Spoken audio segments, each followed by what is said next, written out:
दहेज दानवों की कहासुनी मामूमन आज के समाज में रोज सुनने को मिल जाती है। ऐसा एक मामला जगतपुर थाना क्षेत्र के टीकर अगाचीपुर का सामने आया है, जहां पर संतोष तिवारी पत्नी स्वर्गीय मोहनलाल ने पुलिस अधीक्षक को शिकायती पत्र देते हुए बताया कि अपनी बेटी शोमिका दीक्षित का विवाह पीयूष दीक्षित पुत्र सुरेंद्र कुमार दीक्षित निवासी ग्राम पोस्ट रुस्तमपुर थाना मेलेरिया जनपद रायबरेली के साथ 1 दिसंबर सन 2020 में की गई थी।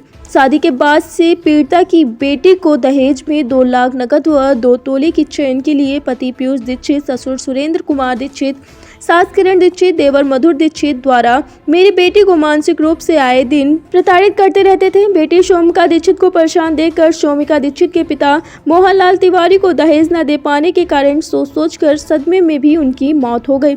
कुछ दिन पूर्व मेरी बेटी ससुराल से मायके आई हुई थी। उसके बाद उनके पति घर आकर सबके सामने मोनिका दीक्षित को दहेज के लिए प्रताड़ित न कहने की बात पर मायके से 15/1/2023 को दोपहर में लगभग 2 बजे 4 पहिया गाड़ी से विदा कर ले गए।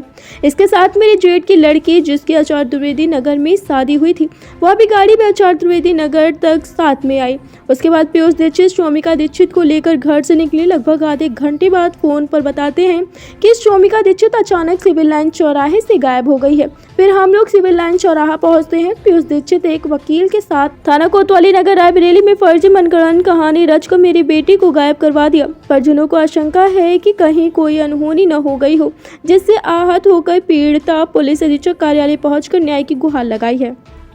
भारतीय स्टार न्यूज़ से संवाददाता विपिन राजपूत की खास रिपोर्ट। क्या नाम है? मुरारीलाल तिवारी, टीकर अगाचीपुर, थाना जगतपुर। मेरी बेटी की शादी 2020 में 1 दिसंबर 2020 में हुई थी रुस्तमपुर में। तो उन लोगों ने आए दिन मेरी बेटी को प्रताड़ित करते थे। तो बेटी आज से 4-5 महीने पहले महिला थाने में इन लोगों के खिलाफ शिकायत भी दर्ज किया है। तो 15 जनवरी को फिर समझौता हुआ कि मेरे किस चीज़ के लिए प्रताड़ित करते थे? दहेज के लिए प्रताड़ित करते थे। तो झगड़ा करते थे सब लोग मिलकर, उनके परिवार वालों। तो यहाँ पे समझौता हुआ और 15 जनवरी के दिन दामाद आया, कहा कि बिटिया को विदा कर दो। हम लोगों ने 2 बजे दिन में, मेरी बड़ी बेटी एक और थी जो आचार्य द्विवेदी नगर में रहती है, वो उसके साथ में दोनों बेटियों को हमने विदा किया। 4 व्हीलर से ये गए थे। 4 व्हीलर से मेरी बेटी को आचार्य द्विवेदी नगर में ड्रॉप किया।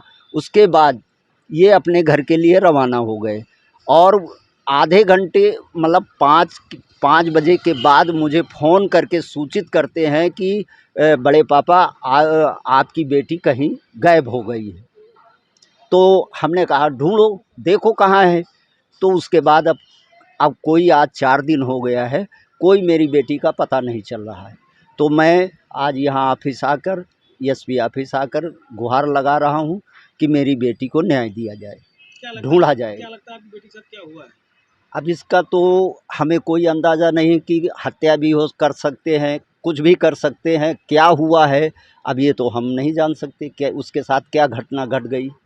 वहाँ से साकुशल वो उसकी विदाई की गई। अभी आपकी बेटी मिली कि नहीं मिली? नहीं मिली, अभी नहीं मिली। 4 दिन हो गया। कहाँ पर आए आप? यहाँ एसपी ऑफिस आए हैं। कप्तानों से मुलाकात हुई? क्या नहीं, कप्तान साहब से नहीं मुलाकात हुई, सीओ साहब से मुलाकात हुई है। उन्होंने आश्वासन दिया है कि हम कार्रवाई कराएंगे। सर, ये टीकर अगाचीपुर का मामला है कि लड़की को विदा कराकर ले जा रहे थे, सिविल लाइन से अचानक गायब हुई है। सर, क्या है पूरा मामला? आज आपके पास है, ये लोग आए थे। तो उसकी प्राथमिक सामने आया है, उसकी जांच कराकर आवश्यक कार्रवाई की जा रही है। सर, जैसे कि इनकी पीड़ित की माँ का आरोप है कि हमारी बेटी को हमारे दामाद और कुछ लोगों ने अगवा कर लिया है, अगवा करके कहीं ना कहीं मार देने के भी बारे में कह रहे हैं। इस पर क्या कार्रवाई की जाएगी? जांच कराई, इसीलिए जांच कराई जा रही है। जांच में जो भी तथ्य सामने आएंगे उनके खिलाफ विधिक कार्रवाई की जाएगी।